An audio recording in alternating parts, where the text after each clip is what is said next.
What is the case for the Georgia Bulldogs for the top quarterback in the 2024 cycle? 5-star out of Arizona, Dylan Raiola. Now, Dylan Raiola, according to the RPM, is very strongly leaning USC. Again, that's the RPM. I'm not saying it's what Dylan Raiola is thinking about in-house, because USC, they obviously have a strong pitch to be made. Like, we'll talk about that here in just a second. But Georgia now has gotten 6 unofficial visits. You don't go from the West Coast all the way to Athens, Georgia, if you're not strongly interested in an institution. Okay, this was also, it's worth noting, his first visit back to Athens in about a year. So they got some more hardware. They got a lot of buzz around Stetson Bennett and him now going to the NFL draft, so it's proven you can come to Georgia and go play in the NFL as a quarterback, which is a strong pitch to make for a kid who obviously has NFL aspirations. USC obviously makes a lot of sense, like I just said. But what it comes down to for me is product versus process for Dylan Raiola. Let me tell you what I mean. Let's start with product, and that's USC. The product is pretty simple. It's pretty clear. It's pretty clean cut. You got Lincoln Riley, who produces Heisman Trophy winning quarterbacks.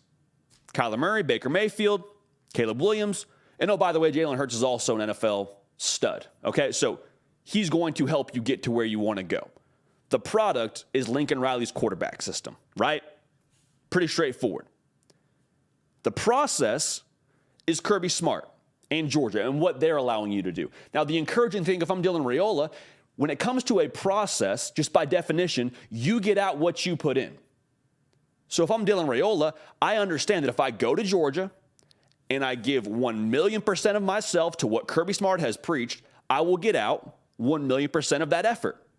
Does that make sense? Like, you're not trying to gamble on what Georgia could be, might be. They have a process that's proven, that's tried and true, and you have all the ability in the world, Dylan Raiola.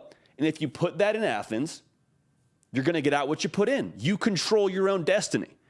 That's not to say Lincoln Riley won't get you ready for the NFL. He'll do that. The product is at USC. The process is very firmly in Athens, Georgia.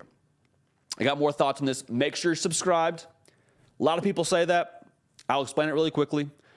The reason why we ask you to subscribe, we get better data on our subscribers and what content y'all want to see, and it equips us to then do that kind of content for you. Okay, so appreciate you in advance for that. Follow me on Twitter. Follow me on Instagram at Jody Pickell, because that's a great medium for me to then interact and hear from y'all. And like I was just saying, do more of what you want to see. Okay, so we appreciate y'all for that.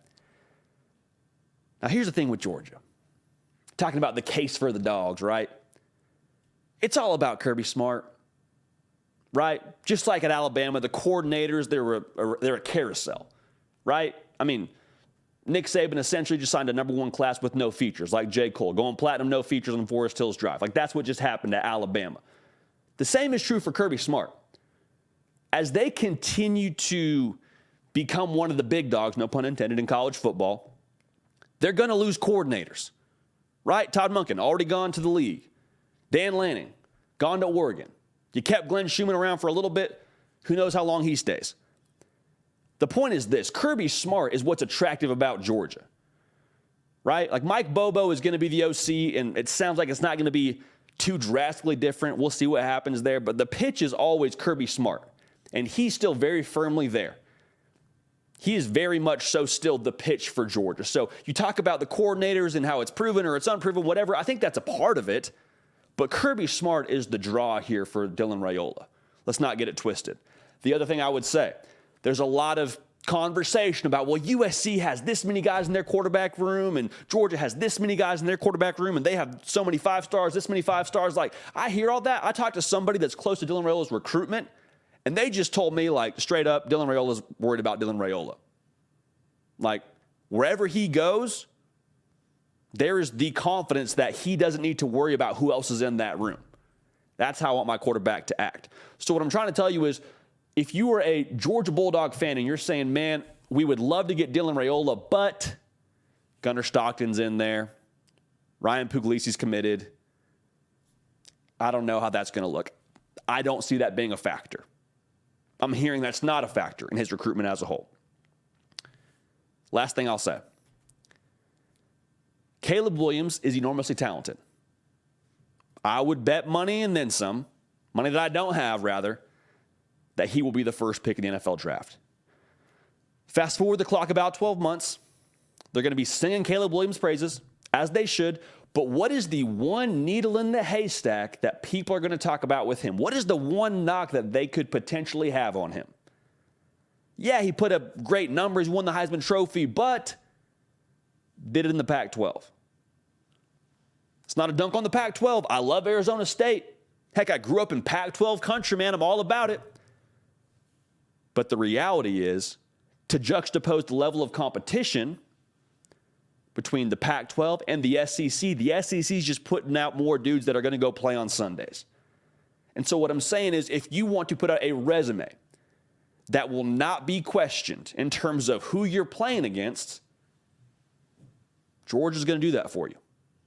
Like, the pitch for Georgia is the NFL experience. I don't think you can find another program across the country, maybe you group in Alabama into this discussion, that's going to give you a more NFL-like experience, okay? Similar, like I said, product versus process. Lincoln Riley's going to get you ready for the NFL, but you will essentially be a part of an NFL operation at the collegiate level playing for Kirby Smart at Georgia. Play against the best every single day in practice, then you go play against the best on Saturdays. That's games. You play with some of the best. Georgia recruits a top 3 class every year since 2019. Okay, so you're going to have studs blocking for you, studs catching the rock for you, and whenever you do have to punt, you know a stud defense has got your back. Okay, you're playing with elite personnel.